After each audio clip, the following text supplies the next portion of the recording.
G'day YouTube, it's Turbo Tristan here, and in today's video we're going to check out EG Civic with a K20A Type R swap.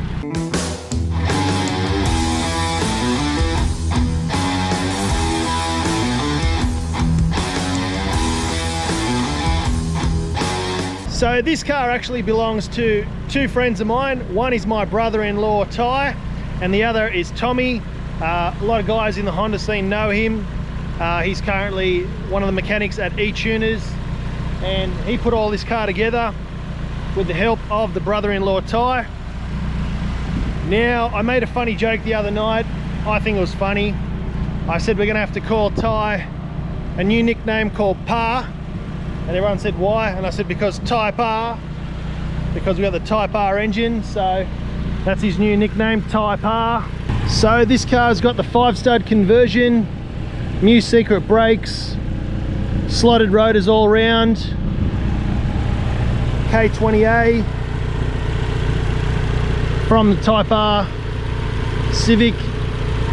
We've got the elusive air intake, K-tuned radiator hoses, big full-size radiator, some really nice stainless steel headers down there, all the hose kit, mount kit from Hybrid Racing, strut bars front and rear, Yokohama sticky tyres. We've got the short shifter, Nardi steering wheel. It's also got a Recaro seat and all the adjustable arms underneath the car. So the reason I've got this car today is I'm taking it to get to wheel alignment. We're going to the track on Saturday, which is 2 days away. So I've got to get the car sorted. And the reason why it's a bit noisy is because we've got to keep the engine running to charge the battery. So we'll jump back in the car, we'll put the camera on the window, and we'll go for a rip. And we'll go see Tommy down at his shop. All right, so before we hit the road, I just want to tell you a little bit about the car. It's a joint project. The guys each chucked in parts, put the car together themselves. They've done this many times. Ty is a Honda mechanic by trade, and Tommy is a mechanic by trade, Honda mechanic, VW mechanic, Euro specialist, as well as pit crewing on some of the fastest Hondas in the world. He is one of the pit crew guys for the elusive racing Integra, which is the fastest Integra in its class in the world. We've got no heater, no aircon, no power steering, so you're going to see me fight with that. It's a real mission. Clutch and gearbox is perfect, cannot fault it. Drives really nice and smooth. We've got T and coilovers, adjustable arms, rear arms are all done. We've just had the car wheel aligned at MK Motorsport, and I tell you what, that shop is amazing. They've done a bang up job.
Bit of a surprise, we're actually getting the car tuned tonight, so it's getting the ECU tuned, ready for the track day.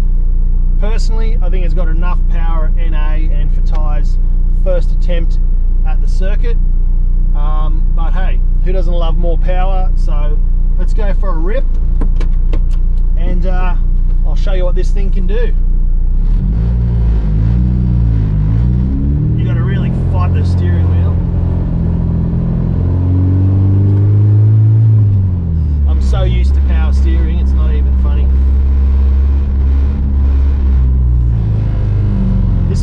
see the shakedown for the car. It hasn't really been driven on the road before today. But once you're moving, it's perfect. You wouldn't want it any other way. Such a tight gearbox, really nice short throw. This Recaro bucket seat is awesome. Hugs your bum. Are you ready? Listen to this off the truck.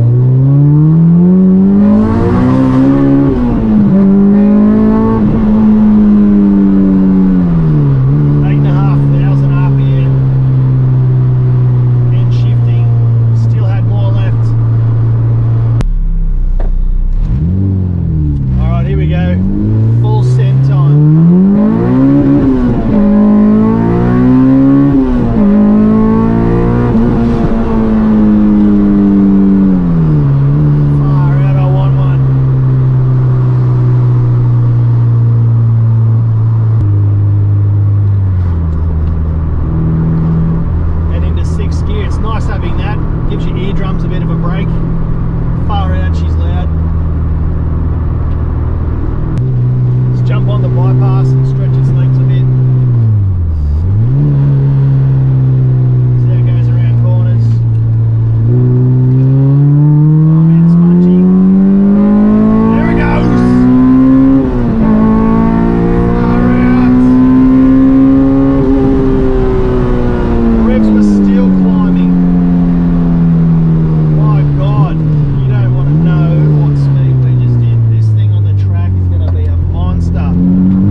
See Tommy at his shop at E-Tuners and we'll fix that up. It's also got this really cool trick where the car's running and the key comes out, it goes back in. Pretty standard on, you know, 30-year-old cars. I love the interior of the EG. There's all these little things like the buttons for the clock. They're hidden behind this little spring panel. This is all like dull during the day and then lights up at night. You've got a built-in cup holder, which all the EK guys are trying to find cup holders. Armrest, standard. You got a little pocket, and it even says pocket on it down there. Power mirrors and everything's pretty awesome. This one's got a sunroof. I'm not game to try and open it just in case it doesn't close again, being that it is quite an old car. Seems like it works, but that's it. I'm not going to open it all the way. A bit nervous about that. Yeah, it's actually pretty awesome. Heaps of headroom. I'll actually take that back. I don't think I'll be getting a helmet on inside this car. I love this gear shifter. I wish mine turned out like this, but it didn't. I bought the cheapo one. This is the expensive one. I'm going to try and get one of these gear knobs off Tommy though. He seems to have every single part there is. for Hondas, so I'm going to try and get a steering wheel off him and a gear knob, and yeah, make mine a bit more race car inside. I'm roasting here, guys. This only blows hot air. I've got to find a knob and push that across. Cool.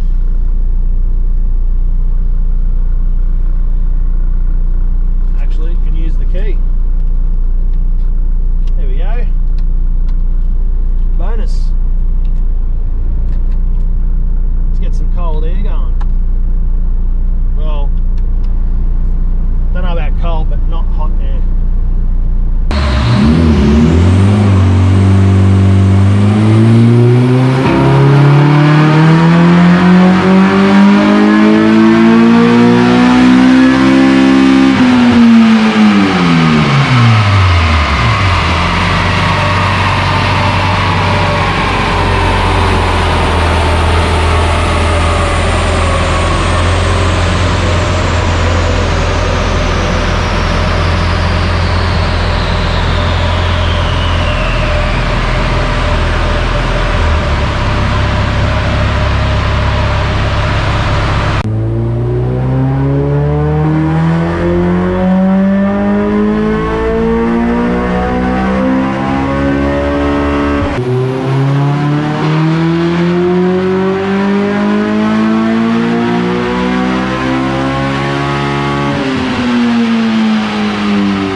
So now the car's being tuned, I'll see if I can notice that 20 odd kilowatts that we gained just from a tune, which was awesome.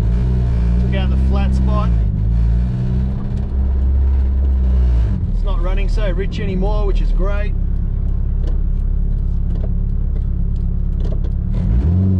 Here we go, we got a turbo Subaru.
damage today. Tyre managed to go off into the wall just before the back straight. Somehow hit the bonnet and the pillar, so he was up on maybe one wheel, probably two. Yeah, that's racing, but chassis fine, all the control arms, everything's fine. So he's going to keep driving it and keep going around the track and see if he can better his time. Got to 1:33.9, which is very, very quick. Still heaps in it. The car suspension's not really set up, as you can see. But yeah, that's racing. Still early, still only halfway through the day. So we'll get back out there.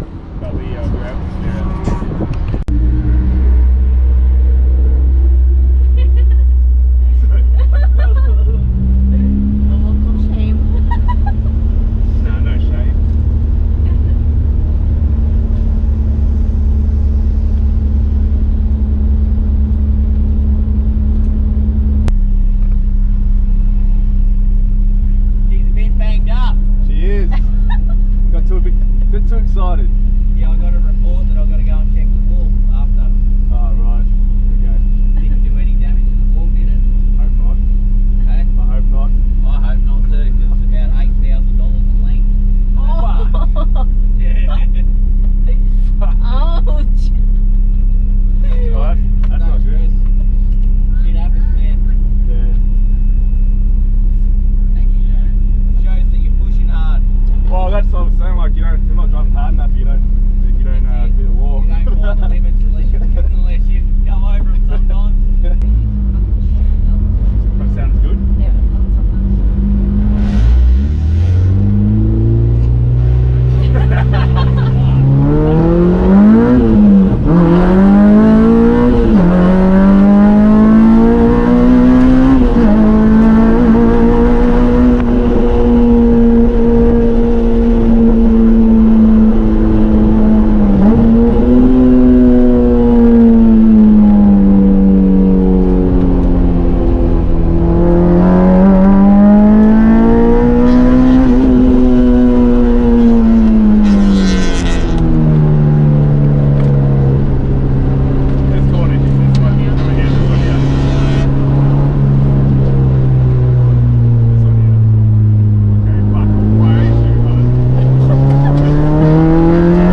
the aftermath the next day. You can see chewed up bumper, smacked the wall pretty hard there.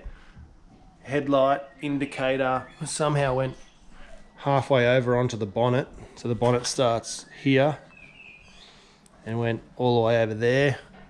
Crushed the guard, buckled that, buckled the door, lost a mirror, somehow went right up here, and there's marks all the way up onto there. The window was down and it didn't even break, which is amazing, and still winds up and down perfectly, so it wasn't that hard of a hit. The whole door's wrinkled, and the rear quarter panel there. Another thing you'll see on the video is the wiper flew off, which was a bit weird, and also took some of the paint off the wheel. That's just cosmetic damage. It didn't actually scratch or gouge anything really. That's just an easy repair. But yeah, that's the aftermath of the crash. At the racetrack for the very first time, was actually the first day he's driven the car. I actually drove the car more than he did leading up to this track day. His PB around the track, and his first and only track day, and his first and only day driving the car down to a 1 minute and 32 second lap time around Sandown Raceway, which is really quick in a street car. And it's really quick considering he's never driven on a racetrack or that car before today. So hats off to Ty, he did really well for the most part.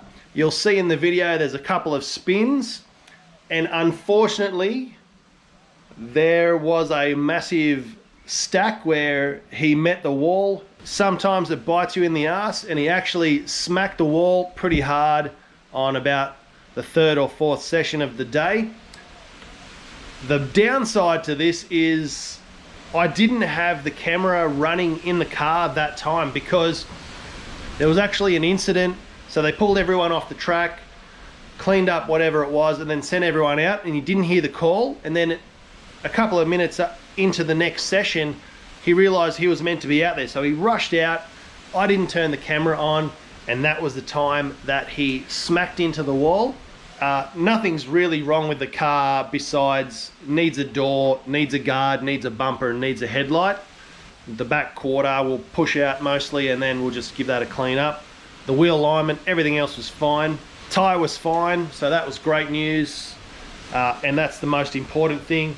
But he actually went out, got back on the horse. I'm really proud of him, and he bettered his lap time every single session, all the way down to a 1:32. So he started the day doing a 1:39, which is still really fast, and got down to a 1:32. So he's actually a really good driver, and I'm really proud of him, and the car is a fantastic car, and you're going to see plenty more of it back out on the track in the weeks and months to come, because I think he's been bitten by the circuit racing performance car speed life. So you'll be seeing a lot more of him out on the track.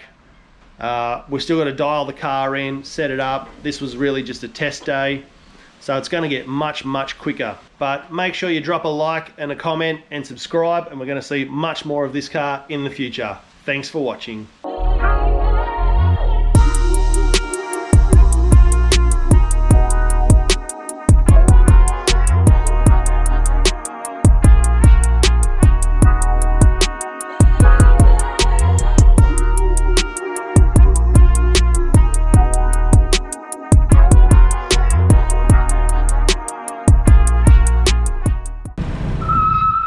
Fuck me, retard in an EV.